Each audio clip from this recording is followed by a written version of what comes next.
should have doubted you, boy! There's a plan in everything, kid. And I love it when a plan comes together.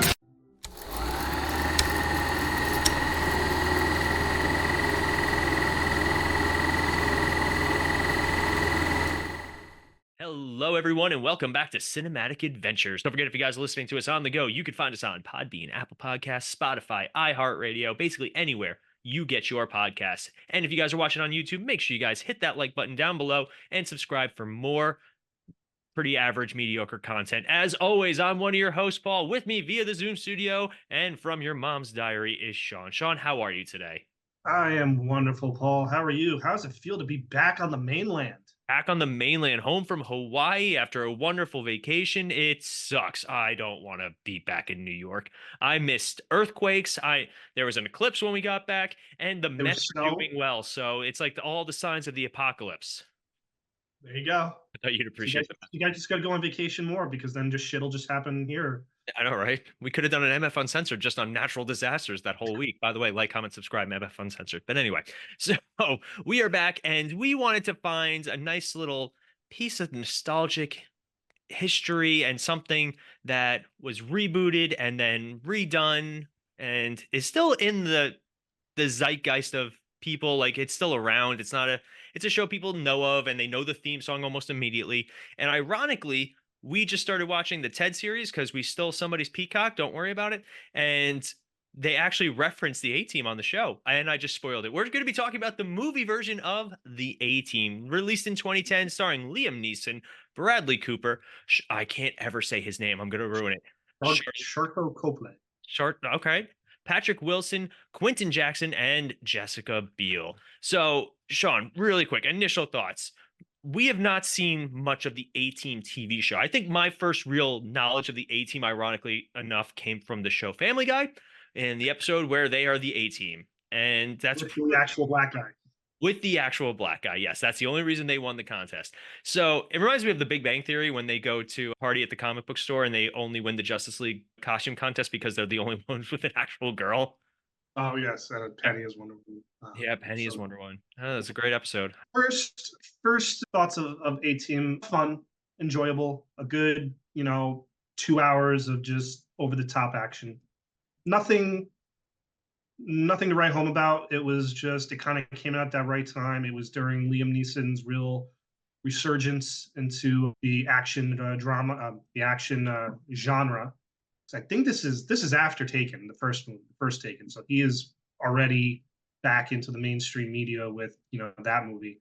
And then Bradley Cooper. I mean, this is probably his real first big movie after Wedding Crashers. No, that can't be right. This is before Hangover, I believe. I would have to check that. I want to say it was after the first Hangover, actually.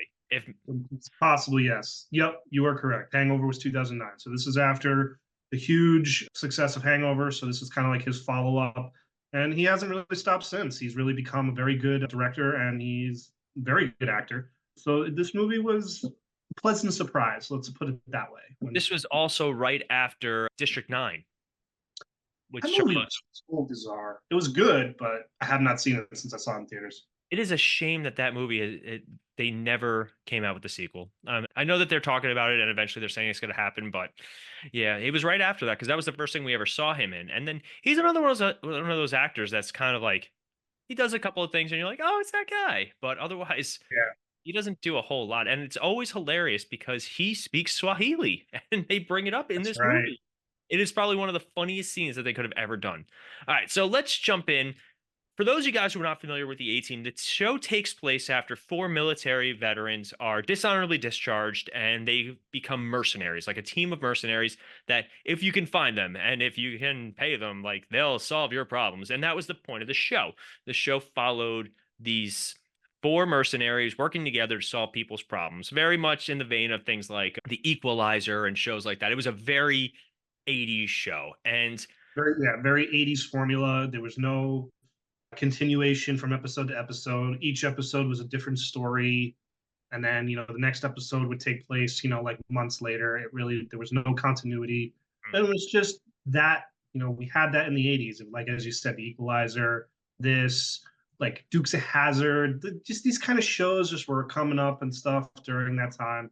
That were just fun genre pieces. They weren't meant to be really anything else. Yeah, They they were. weren't they weren't set to break television. They weren't, Hill Street Blues. They weren't LA Law, stuff like that. It was just fun entertainment. And I like fun entertainment. And this Sure. movie, this movie is fun entertainment. We'll jump Mhm. right off the bat. Sean and I really enjoy this movie, and it's one of those movies that it did okay in terms of box office, but it never picked up steam afterwards. Like they definitely wanted to franchise this because this movie is a semi prequel to the show. It shows the formation of the A team, why they get dishonorably discharged, how they try and clear their names, and then it doesn't work out at the end. Spoiler alert, but the movie would have led into something else. And you could definitely tell at the end that that's what they were leaning into. But Mhm. it's still on its own merits. It's totally fine and it works. So let's go through the full cast I know we kind of talked a little bit about them, but let's start with Liam Neeson as John Hannibal Smith. Now, at the beginning of the movie, only him and Face have any sort of partnership. Connection. Yeah. And Liam Neeson, like Sean said, this was right after Taken. This was like the peak of action Liam Neeson. This is before Taken 2, where it just started to really wear thin, and way before Taken 3, which I tried to watch Taken 3, I couldn't do it. This is after Taken, but it's before Taken 2, so it's right in that wheelhouse. I love it. It's at the perfect time of Liam Neeson because, in all honesty, he's not throwing hands that much in this movie. He does, but it's a lot more gunplay on his part. Yeah. So it's not. It's funny because you watch the first Taken is fantastic. I will argue that movie's merits till I'm blue in the face. It is a great movie, but you get to Taken 3 and they have to do so many jump cuts to show that it's not Liam Neeson's stunt double. That like there's one that was pointed out to me that's like 4 cuts for him to just go over a fence. It's like just so you don't see the stunt double, which is hilarious. So moving on, we have Bradley Cooper as Templeton Face Pack. Now, this is probably one of the biggest sticking points for fans of the original show. In the original show, Face wore disguises. That's why he was called Face. Like, Yeah, that was like the one thing for some reason they just did not stick with that. But again, I think with the story that they were creating here, they just didn't get to that part of the character. You would assume that if they had done more movies that, you would have seen that part of him, but which eh, bothers me because they had the perfect opportunity. They put 2 other characters in disguise, like that's true. to get through the airport security. And as somebody who True. just went through airport security, it's never that easy. Maybe they just deemed it wasn't that big of a thing. I don't know. I'll be honest with you. It's a good point. I didn't miss it, but I see what you're saying. Going down now, this is also an order of billing. We have Jessica Biel as You want a snapshot in time? That's Jessica Biel's in a movie. That's the snapshot right there. I yeah. don't think she's done. I think she's starting to make a comeback because I think this came out like right around the time she and Timberlake just got married or was about to get married. So like she probably was creating, I think the only other raising film, her family. the only films that I really remember her in are this one. I Now Pronounce You Chuck and Larry, Blade Trinity, unfortunately, and then I don't think I ever saw any of her other like romantic comedy type movies, but she did this in 2010 along with Valentine's Day in 2010. Remember when they were trying to push that genre where it was like the holiday Oh, the movie? holiday, yeah. It did like New Year's Eve, Valentine's Day, like, and it was all these big ensemble casts. It was a very strange time in the movies in the early 2010s. She did like one, two, three. Oh, she did Total Recall. That's right. 4, 5, 6, 7, 8, 9, 10, 11, 12 movies since 2010. So she hasn't really been doing a whole lot. But again, she's also one of those actresses who she doesn't need to. She's a billionaire. Like it's like Jessica Alba. Jessica Alba made more money getting out of acting and starting her own business than she ever did while acting. Which good for her. Yeah. Like because as much as I love Jessica Alba, she was not a great actress. Like Well, she did. I actually think Jessica Biel is not a bad actress. I mean, I've seen her in a couple things. She does a decent job. Mhm. Um, but again, she just hasn't been, I guess, as keen on being in. Let's rephrase that. She hasn't been in like the big movies. Like she's lately been doing a lot of these smaller movies. Yeah. She And had now, a streak here with these few movies where they were like the big, budget stuff like that, and she's really kind of gone a little more down to the smaller stuff since then. yeah, moving down, we have Quentin Rampage Jackson as Bosco B.A. Baracus. Now, I liked him in this movie, and I liked the character in this movie. I did too. That was going to be the toughest role to cast because I mean, how do you replace Mr. T? I mean, Mr. T is a cultural like icon of the '80s. I mean, Oh to yeah, this day, everybody knows who Mr. T is, whether it's from the A Team or from Rocky 3. But to me, that was gonna be, and also like, do you get somebody who is copying Mr. T? And he has his moments where he kind of tries to be Mr. T, but for the most part, he kind of brings the character, a little more realism, in my opinion. the And I only thought he did. time, I yeah, thought he did a good job. the only time he kind of goes over the top is when he's scared, which is fine and it's Yeah, funny and it works. But otherwise, he's very soft spoken in this, and I actually like they played against the whole Mr. T type with this, where he like after we'll go through the plot in a minute, but when he was reintroduced in the second half of the movie, he's a pacifist and he doesn't want to hurt yeah, anybody, and it's interesting. It's definitely a very interesting take on B.A. Baracus, and I think they actually for if they're going to change something in the show, but then bring it back to where it was, I think that was a good way to do it. All right, we have Charlton Copley as Howling Mad Murdoch, and he steals the movie. he steals the movie. Just the very first scene that he's in when he's trying to escape the hospital, like he sets the tone. And I will never not laugh at when he's hanging on to the helicopter blades and he's spinning around and he's singing "You spin me right round, baby, right round." It it's still one of my favorite things, and I really really enjoy him. And again, he's one of those actors that I wish did more. Yeah, this was at right after District 9, so he was widely known for that, and he kind of came out of left field. I mean, I don't think he was even really considered an actor, and like he was like best friends with the director of District 9, and this kind of was his first foray into a big budget movie, and he doesn't disappoint. I mean, he really just is over the top funny. I mean, I always loved when the trailer first dropped and you had the scene of them in the plane, and he just goes, ladies and gentlemen, if you look out the left side of the aircraft, you will see that the wing is on fire. It's like his delivery is just really funny, and he does a. I mean, he really was a solid find for this movie. Absolutely. Going down, we have Patrick Wilson as Agent Lynch, the quote unquote bad guy of this movie. This was right after, I want to say it was pretty close after Watchmen, Watchmen. which is the first movie that I remember seeing him in. Yeah, Watchmen was 2009 and this was 2010. So, yeah, like literally, I remember seeing him and he is physically different in this movie because in Watchmen, the character is heavier and that's part of the character. So he put on a ton of weight to play Night Owl in that. And then he's like super lean. And I really like Patrick Wilson. We just watched Aquaman, the new one, and him and Jason Momoa together make the movie so much better, even though it's still pretty bad. But yeah, he's one of those guys that can do comedy and he can do serious. And in this movie, he gets to do both, which makes it work. He Like does. the scene where they're in the car and he's like, "Oh, that looks just like Call of Duty." I was like, "That guy kills people for a living." But Yeah, he definitely plays it. He like Sharlto Copley. He plays it over the top, just as a guy who just doesn't care the carnage he's causing or the suffering he's causing. yeah, He's clearly in it for himself, but just he has that confident, you know, feel to him, and he just kind of from the minute you see him, like, oh, this guy is trouble. yeah, and apparently the character of Lynch was in the original show, but he was a military colonel, and he was the one that was in charge of the stockade where the team escaped from. So he's like the bad guy. He's chasing them throughout the entire first season, and then supposedly he's still chasing them in the second season, but you don't see him. But in this movie, the title of Lynch it's a title. It's not an actual name, and it's a Yeah, CIA moniker. And guess who plays the other Lynch? John Hamm. What a random it's, cameo. it is a random cameo because it's right during Mad Men, and he really hadn't. I don't think he really had stepped out to really be in movies yet. I think he was still big on TV at the time.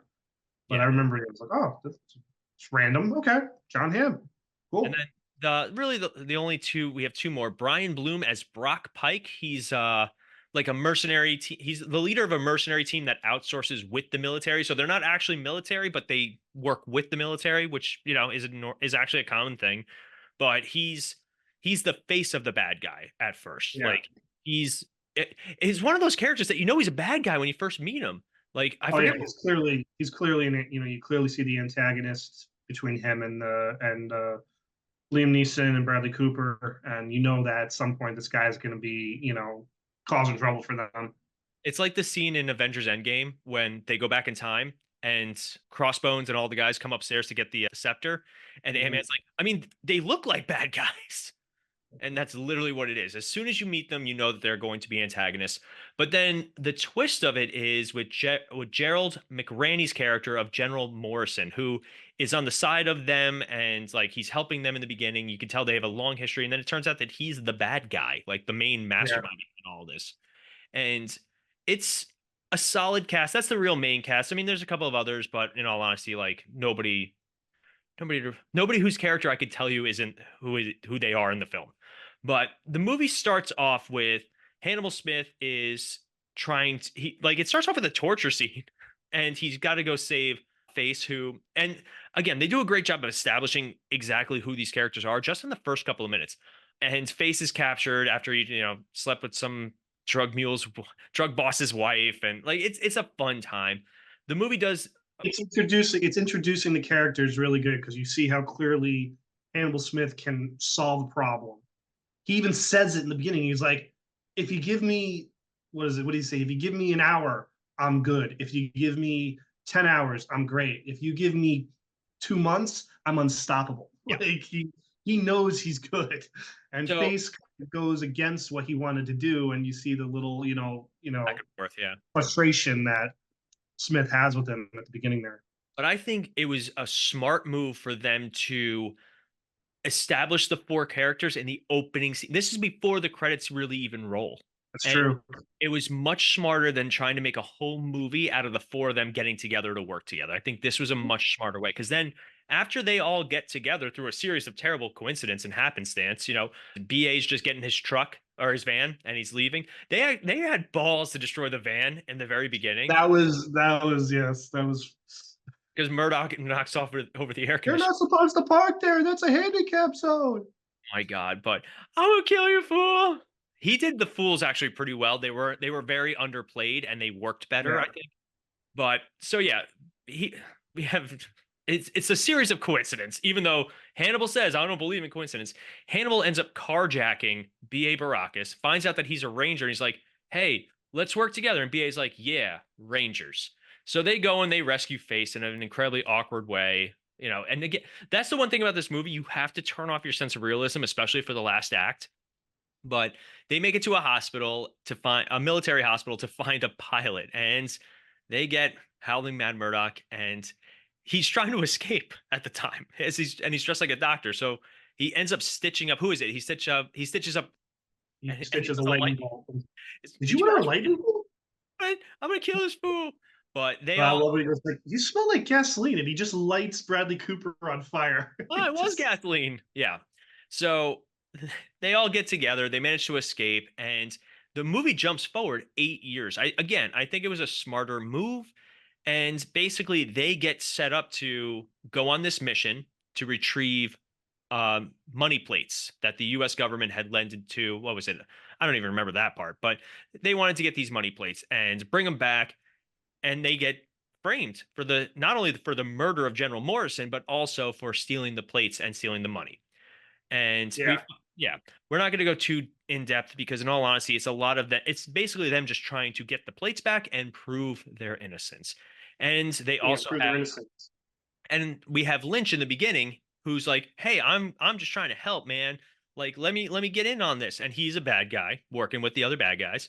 And then you have Carissa Sosa, who plays the good cop trying to like catch them because she's also Face's ex-girlfriend, of course.